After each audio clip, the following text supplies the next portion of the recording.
दोस्तों, आज मैं आपके लिए लेके आई हूँ सामाजिक अध्ययन की 6 पाठ योजना, जिसमें हमारा प्रकरण है प्राकृतिक संसाधन।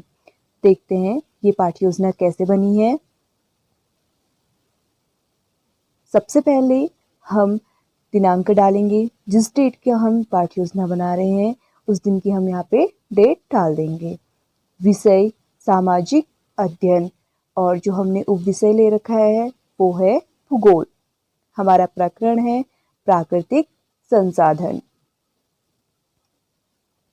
हमारी कक्षा है 8th, कालांश है 6, समय है 35 मिनट। देखते हैं हमारी ये पाठ योजना कैसे बनी है। दोस्तों, अगर आपको मेरा ये वीडियो पसंद आए तो प्लीज़ मेरे चैनल को लाइक, सब्सक्राइब एंड शेयर ज़रूर करें।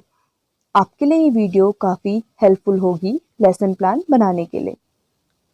सबसे पहले हमारा जो पहला पॉइंट है वो है सामान्य उद्देश्य। पहला उद्देश्य छात्रों में सामाजिक अध्ययन के विषय में रुचि उत्पन्न करना। दूसरा, छात्रों को सामाजिक अध्ययन के अंतर्गत भौतिक परिस्थितियों का ज्ञान कराना। तीसरा पॉइंट, छात्रों को आसपास की वस्तुओं के बारे में जानकारी देना। फोर्थ पॉइंट, छात्रों की मानसिक तथा बौद्धिक क्षमता का विकास कराना। फिफ्थ पॉइंट, छात्रों में स्मरण शक्ति, कल्पना शक्ति एवं विचार शक्ति का विकास कराना। ये हमारे सामान्य उद्देश्य हैं।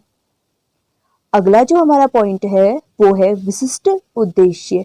हमारे जो विशिष्ट उद्देश्य है वो हमारे प्रकरण जो प्राकृतिक संसाधन है उससे संबंधित होते हैं। पहला पॉइंट, छात्रों को प्राकृतिक संसाधन के बारे में जानकारी देना। दूसरा, छात्रों को प्राकृतिक संसाधन के बारे में अवगत। तीसरा पॉइंट, छात्रों को प्राकृतिक संसाधन के प्रयोग के बारे में जानकारी देना। फोर्थ पॉइंट, छात्रों को प्राकृतिक संसाधन के बारे में कौशल प्राप्त कराना। शिक्षण सामग्री यहाँ पर हमने लिया है शामपट, चार्ट, डस्टर, चौक और संकेतक। ये हमारी शिक्षण सामग्री है। अगला जो पॉइंट है वो है पूर्व ज्ञान। छात्र प्राकृतिक संसाधन के विषय में सामान्य जानकारी रखते हैं। ये हमारा क्या हो जाएगा? पूर्व ज्ञान। नेक्स्ट पॉइंट देखते हैं। हमारा नेक्स्ट पॉइंट है प्रस्तावना कौशल।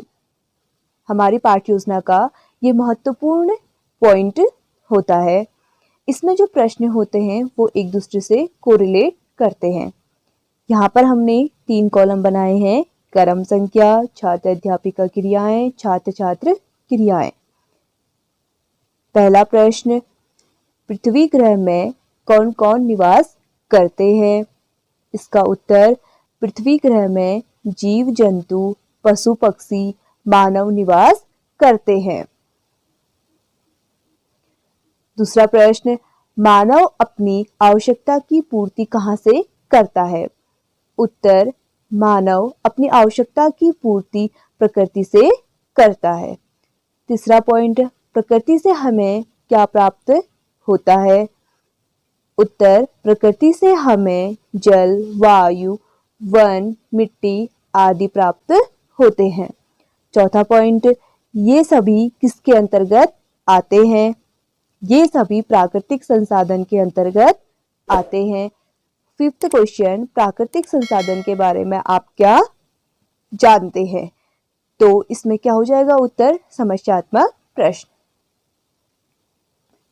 उद्देश्य, छात्रों, आज हम प्राकृतिक संसाधन के विषय में विस्तार पूर्वक अध्ययन करेंगे। अगला जो पॉइंट है वो है प्रस्तुतिकरण, जिसमें हमने 8 कॉलम बनाए हैं।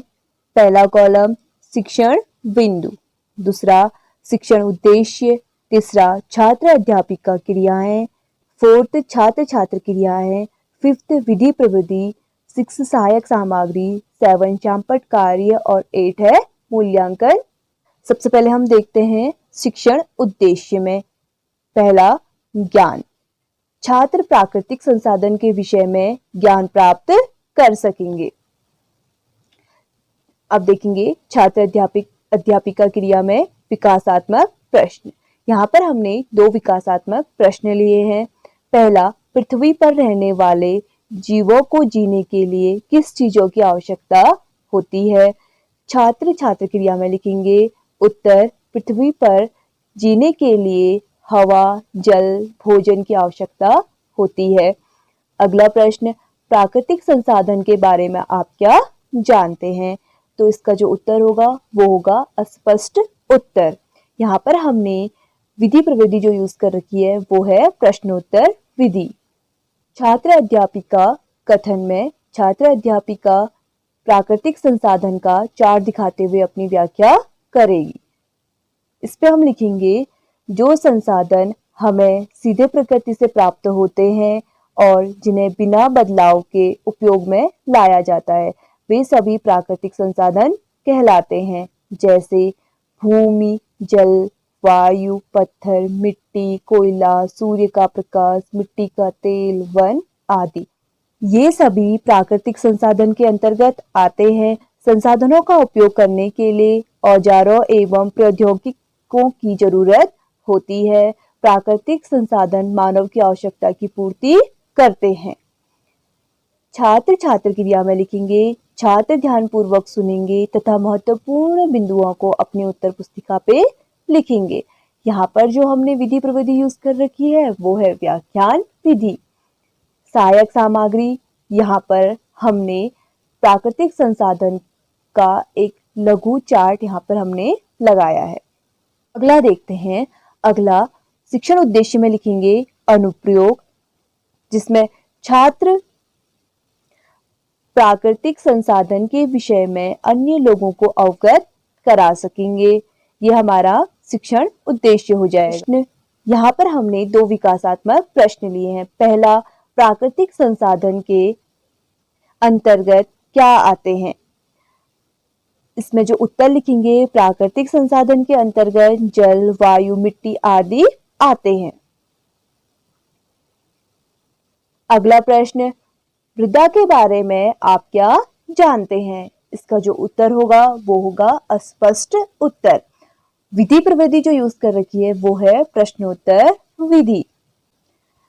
हमारा दूसरा शिक्षण बिंदु हो जाएगा मृदा संसाधन। शिक्षण उद्देश्य में लिखेंगे कौशल। छात्र मृदा संसाधनों को पहचानने का कौशल प्राप्त कर सकेंगे। छात्र अध्यापिका क्रिया में छात्र अध्यापिका कथन, जिस पे लिखेंगे मृदा एक महत्वपूर्ण प्राकृतिक संसाधन है। मृदा अर्थात मिट्टी अनेक जीव जंतुओं का भरण पोषण करती है। कुछ सेंटीमीटर परत बनाने में कई वर्ष लग जाते हैं। मृदा निर्माण चट्टानों के खनिज अर्थात कच्चे धातु तथा जैव पदार्थों से होता है। मृदा का निर्माण अर्थात वस्तुओं के सड़ने गलने से भी होता है। जैव पदार्थ और कच्ची धातुओं के मिश्रण से मृदा उपजाऊ बनती है, जिससे खेती अच्छी और फसल भी अच्छी उगती है। मृदा के 6 प्रकार हैं। पहला जलोढ़ मृदा, दूसरी है लाल और पीली मृदा, तीसरी लेटराइट मृदा, फोर्थ है काली मृदा, फिफ्थ है सूक्ष्म मृदा और 6 है वन मृदा। छात्र क्रिया में लिखेंगे छात्र ध्यानपूर्वक सुनेंगे तथा महत्वपूर्ण बिंदुओं को अपनी उत्तर पुस्तिका पे लिखेंगे। यहाँ पे विधि प्रविधि जो यूज कर रखी है वो है व्याख्यान विधि। शामपट कार्य, यहाँ पर हमने शामपट का एक लघु रूप यहाँ पर लगाया है, जिसमें लिखा है मृदा के प्रकार। पहला जलोढ़ मृदा, दूसरा लाल पीली मृदा, तीसरा सूक्ष्म मृदा, फोर्थ लेटराइट मृदा, फिफ्थ काली मृदा और 6 वन मृदा। यहाँ पे हमारा जो मूल्यांकन प्रश्न होगा वो होगा मृदा का निर्माण किससे होता है। ये हमारा क्या हो जाएगा मूल्यांकन प्रश्न। नेक्स्ट देखते हैं। शिक्षण उद्देश्य में लिखेंगे अभिरुचि।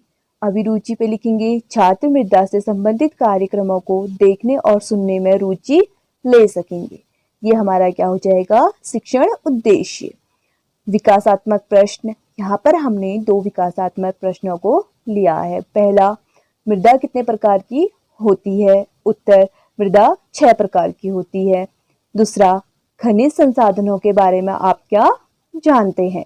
उत्तर, अस्पष्ट उत्तर। विधि प्रविधि जो यूज कर रखी है वो है प्रश्नोत्तर विधि।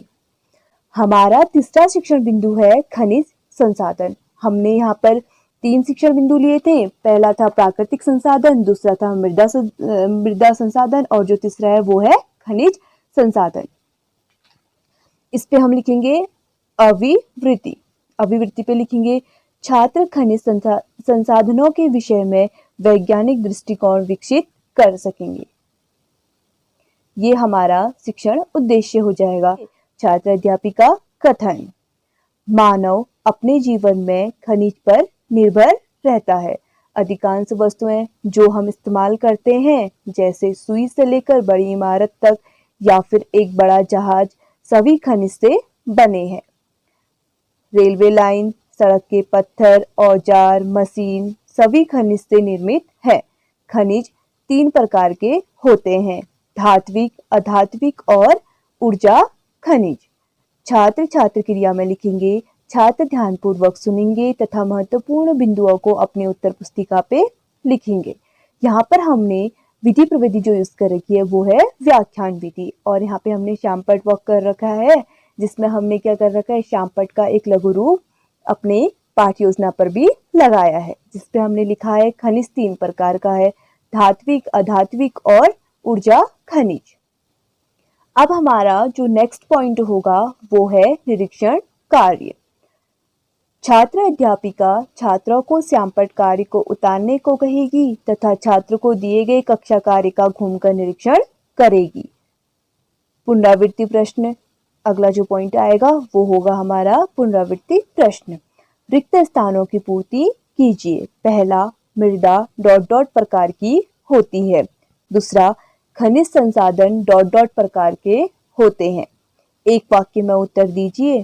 पहला प्रश्न, भूमि, जल, वायु, मिट्टी कौन से संसाधन हैं?